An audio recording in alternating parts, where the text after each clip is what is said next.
ঠাকুর জীবন পথে চলতে গিয়ে করি যত ভুল, সে ভুল আমার হয় যেন গো তোমার পূজার ফুল।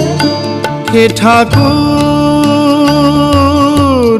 জীবন পথে চলতে গিয়ে করি যত ভুল, সে ভুল আমার হয় যেন গো তোমার পূজার ফুল।